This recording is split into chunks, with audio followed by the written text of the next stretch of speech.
If I asked you to describe the most terrifying element of your favorite horror movie, you might say the acting, the score, or even the special effects. But the one element that defines the greatest films of the genre isn't any of these things. It's location. A dark cabin in the woods, an abandoned Victorian mansion, a ship lost at sea.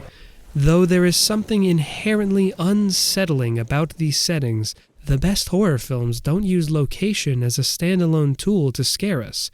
Instead, location supports the theme and plot, amplifying their emotions and intentions. Using this approach, even a seemingly peaceful setting can convey a darker theme and be just as terrifying. Take, for example, 1982's The Thing, directed by John Carpenter. The opening scene of which is a masterclass in building tension while simultaneously communicating the primary themes of the movie. Immediately after the title card, showing a UFO flying through space, we get almost 2 minutes with no dialogue. Charles, what's he doing? A helicopter flying above snow-capped peaks, desolate wide shots, showing a small and isolated Antarctic base. A wolf runs from a helicopter, being shot at from above. There is a clear irony in this scene, placing the characters in the position of the superior hunter, when they will soon become the hunted.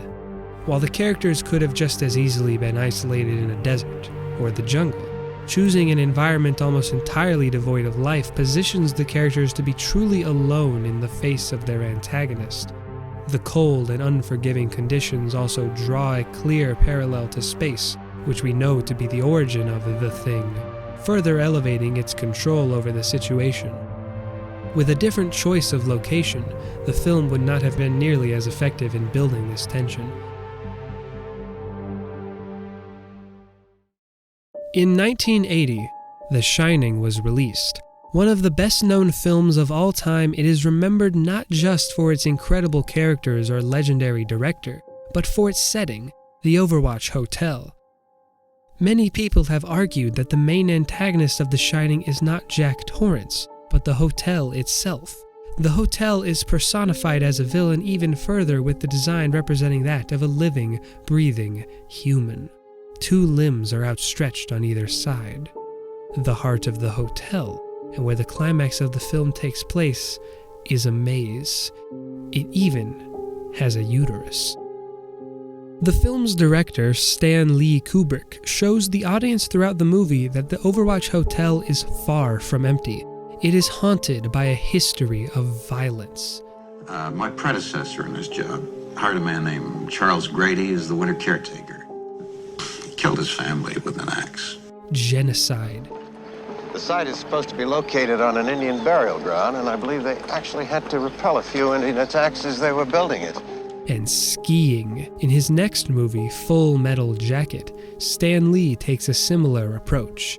Even though we never see the full metal jacket, we know it is there. The situation is too vast for the characters to understand, and it envelops them, much like a jacket. But the jacket doesn't make you feel warm. It's just metal. I think that Stan Lee is one of the best filmmakers still alive today, and part of that is because of his attention to how setting is so important in his movies. Normally, when I would sit down to write, I think of a normal American one, because I'm American and I'm surrounded by, in this country. But lately, I've been thinking we've got to be more worldwide. So we're starting with the Chinese, Indian, Latino. This was one of my main focuses when I started work on my short horror film, Death on Mexico Island. The film is based on a true story of the time I almost died in Mexico, though in this case, the culprit is a mystery killer, and not the E. coli in my ceviche. I need to learn up how to pronounce that.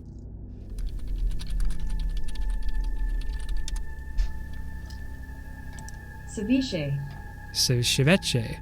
Much like The Shining, the main setting of the film is a motel, and much like Jack Torrance and Shelley Duvall. Oh, come on, what do you mean roll video? Seconds. We're fucking killing ourselves out here and you're gonna be ready. I am too. I'm standing Should we right play by mood the music? door. The characters No, I are don't. also subject to horrors they cannot begin to comprehend. As in any whodunit film, the wide assortment of characters creates a variety of motives, clashing personalities, and an array of life within the film. In Death on Mexico Island, or Domo, I decided to distinguish my characters by giving them all unique names. The adapted screenplay starts with the death of Baron Blanco and all of his old high school friends traveling to Mexico Island to hear the reading of his will.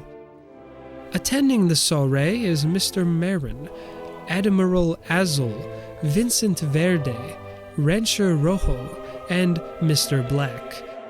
Color theory is really important if you are making a movie, so I wanted to make sure I got as many of them in there as possible. Despite minor setbacks in budget and casting, the final product is indistinguishable from the best of the horror genre. Just compare the opening scene from Death on Mexico Island to the opening scene of The Thing. Throughout this viewing, I will include various comparisons to these openings so you can see where improvements could have been made.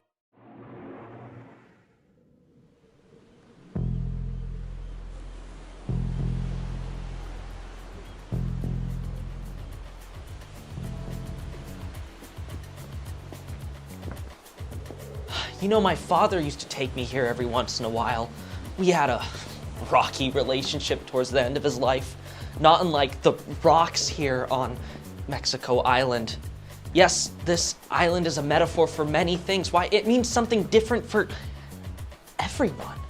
But for me, Mr. Marone, which is my name, this island is a metaphor for the grief I'm currently facing after my father's untimely death.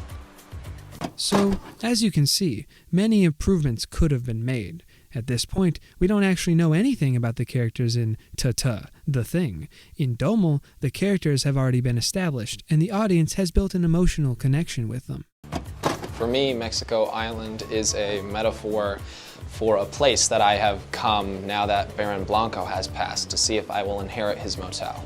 Well, regardless of the fates of whom which we are subject to in this non-compos mentis universe, Mexico Island is not a safe place to be neither in nor on. I never liked islands, and I'm sure Baron Blanco is not the only one unsafe here. Although, now that he is deceased, I am unsure whether he is safe or not. Are we safer in our demise? Is safety simply an artificial concept of life? These are rhetorical questions, obviously.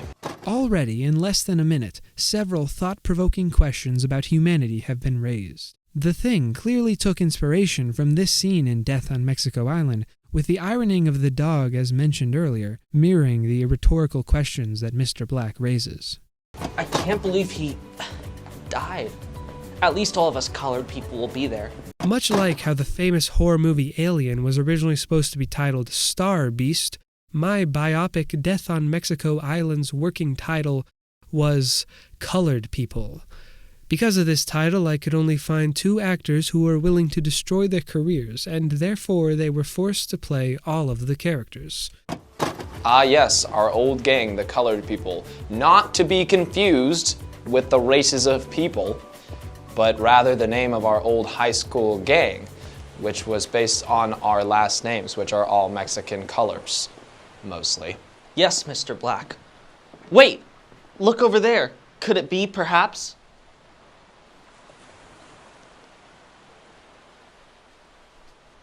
Oh, Mr. Marone! Mr. Black. I was just showing Rancher Rojo here the new water park that I am building on Mexico Island, which is where we are now. Lastly, in this scene, I want to point out this sound effect, which subtly highlights intrigue throughout Death on Mexico Island. In contrast, The Thing, disappointingly, does not include this. Admiral Azul! Rancher Rojo! Admiral Azul! You're building a water park? On the island? I am. It is certainly tough, and made even more difficult because of my dyslexia, which hasn't made anything any easier. Well, if I know you, your dyslexia won't stop you. Now, let's keep moving and not mention this again because they're extraneous details.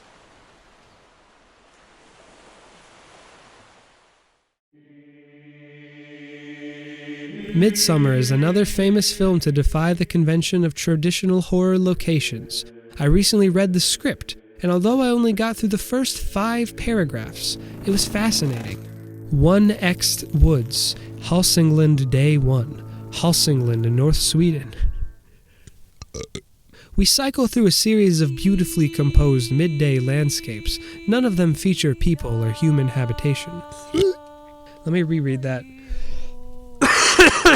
1Xed Woods, Hälsingland Day 1, Hälsingland, North Sweden. We cycle through a series of beautifully composed midday landscapes. None of them feature people or human habitation. A spare Swedish lullaby plays over this quiet montage. This is the song of the Hargus. A24 is one of the most talented directors still alive right now, and it shows in his very first line of dialogue. Even though the film takes place in a fictional setting called Sweden, they've created a location that feels tangible and lived in. Like a hotel. Cut Hard 2, X House, Minnesota, Night 2. A beautiful suburban home, bathed in vivid moonlight. The neighborhood is very quiet. A24 cuts from the fictional land of the cult to this family home, much like the Overwatch Hotel or the Antarctic base in That Thing. The snow creates a natural barrier, trapping the characters within, and even though the suburbs we cut to should be comforting, it appears fragile. Int bedroom, night 3, a man and woman, early 60s, lay asleep in bed. They are extremely still. The phone rings. The man and woman do not stir. After a few rings, the answering machine takes it. Here, A24 has quickly created a sense of ambiguity by introducing something called an answering machine mere seconds into the film. And we already don't know what is happening. Could there perhaps also be a questioning machine? We will never know, and that is truly the genius of A24's directing. You'll also notice that A24 included Xed and Int before each location. Film buffs will know that this is an Easter egg included in all Hollywood movies, much like the Wilhelm scream. To model the Hollywood method, I also implemented these Easter eggs into my own short film. Thank you all for coming here. I am here today to read the will of your dear friend, the Baron Blanco. As you know, I have died. This is my last will and final testimony. By the time you read this, I will have been dead. Fate is a cruel mistress. Her name also made my sexual relationship with her confusing. Because of this, she will not receive any of my fortune. I have no family, I have no friends, so it is to you, my dearest friends, that I must give. For this past year, I have been stalked, threatened, and had my feelings hurt. Later, I was also murdered, and I believe that the person who did this is in this very room. This is a disgrace, a damned disgrace. I can't help but to think it was fate. Yes, death was his fate. No, Mistress Faith. Yes, Mistress Fate, Father Time. No, Mistress Faith, the woman who he had sexual relations with. Oh no, it couldn't have been her. She's in lady prison with girls. So, ex-lawyer, what is he leaving us? It says immediately after this that he is going to give you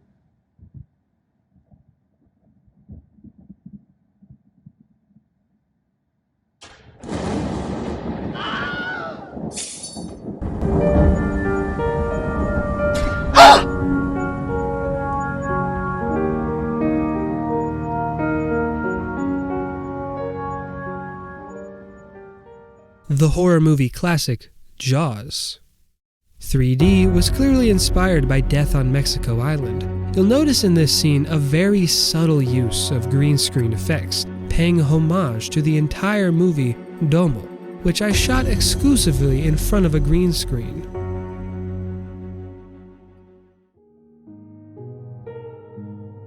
Les Yucks Sans Visage is a 1960s Georges Franju film that follows a doctor driven to madness after his daughter dies in a car accident. In a contemporary retelling of Frankenstein, the doctor and his assistant attempt to replace his daughter's disfigured face. For the majority of the film, all we see of her is this mask. I think now is a good time to mention that Vincent Verde kept keying through the green screen. The lawyer is dead. This is why I am scared of islands. But where is the will? Even though I thought about choosing a different color for the character, I realized that I had already filmed over half the movie. Much like the characters in Les Yucks Sans Visage, this was a fatalistic attempt to fix something that could not be fixed. Whoever killed the lawyer has the will. This is just like my father. He died too. The year was 1987, and the leaves in Central Park had just begun to fall. My father always loved the changing of the seasons, and he used to joke about how, when the trees lost their coats, it was time for us to put ours on. When I was little, he would let me ride on his shoulders so I could reach the branches above and shake the last of the leaves off of them. When I was little. In New York, you can grow up and never get any bigger. I have the will to live, that is, which is why I'm now leaving. Hold on there, Azul. Hold on, Admiral Azul. No one's going anywhere until we find out who did this. Me, Rancher Roku, and Admiral Azul will go look for clues and find out who did this.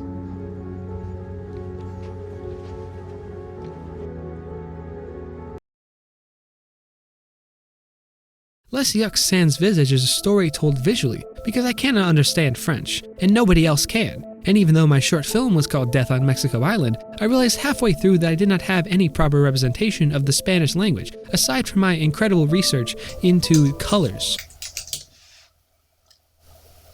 Ceviche. But because of this, I decided to scrap Rancho Rojo's lines and have the actor improvise in Spanish. Rancher Rojo, you're not the murderer, right? See. I'm not the murderer either. Maybe we should both just leave. Rancho Rojo, you own a ranch on Mexico Island, right? Have you seen anything strange recently? Like anyone who isn't a regular person? See. So you're saying that there were new people on the island. It could not have been tourists because tourists never come here because there's nothing to do besides stay at the motel. Perhaps it was workers. Perhaps it was construction workers constructing something for tourists because they never come here. Is this something you heard or saw? See. Okay, good to know. Wait, look at this book on the ground. It looks to be a book full of different drafts of Baron Blanco's will, but they are all missing. And there is a piece of green fabric. It must have come from the library. ¿Dónde está la biblioteca? So as you can see, foreign films are not just defined by their location, but by the language used in their films. Much like the movie Parasite, Domo was filmed in America with American actors, but because the characters speak a different language, it can be technically considered a foreign film. And as we all know, foreign films are way more artistic. A location could be anything. It could be an empty road at night. One of my favorite parts of Hereditary is when the sister dies. The filmmakers chose to let the viewer imagine what might have happened to her when the brother character hit that telephone pole until they showed it several minutes later. What we can learn from Hereditary is that any good horror movie needs to show, not tell. That is why I showed the characters telling the audience of what was happening in my short film.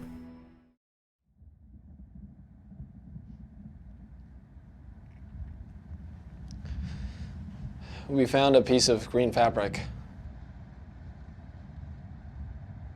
This has led me to believe that Mr. Green is the killer. I am defending myself because it was not me. By the way, what were you all doing in here? Fine, if you really want to know, I did it. I did the whole thing. I was building that water park. that I mentioned earlier, but Baron Blanco refused to compete with another tourist destination on Mexico Island, which is why I killed him, but made a fake will that included a stipulation that the motel would go to me. And then when the lawyer read out the will, I realized that I accidentally swapped out the wrong copies because I have crippling dyslexia. And so during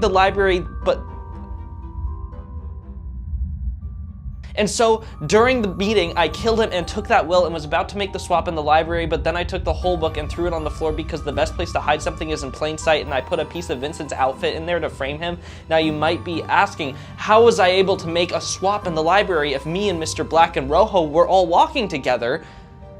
The motel was built with secret passages, the blueprints of which I acquired through my construction work.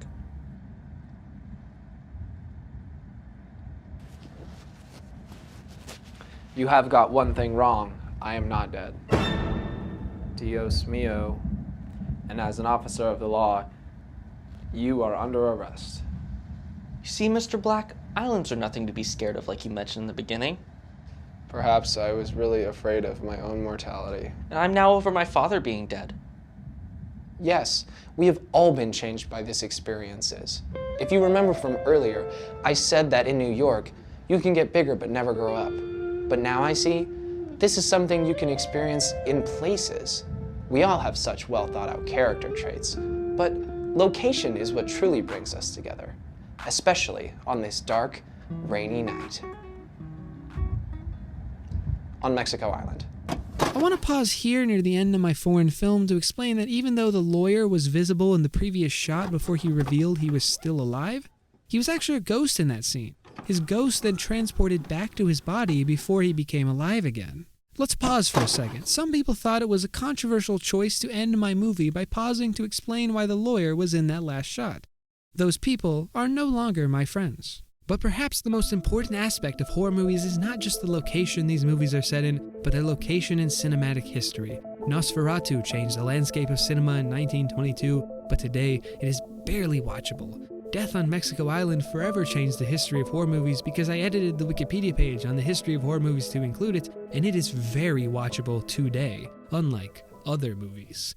According to the Wikipedia page on horror movies, Death on Mexico Island is one of the most important movies ever made, and so many horror movies took inspiration from it. And the important part of this is that locations in horror movies are important. Settings are important because they're like locations, but bigger because they subliminally tell the audience to be frightened, and locations do that, and that is important.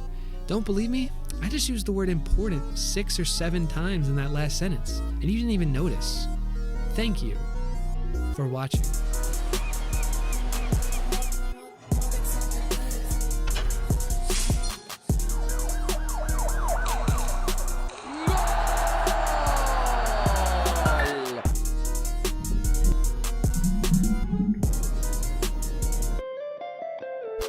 Thank you for watching my important video about my important movie.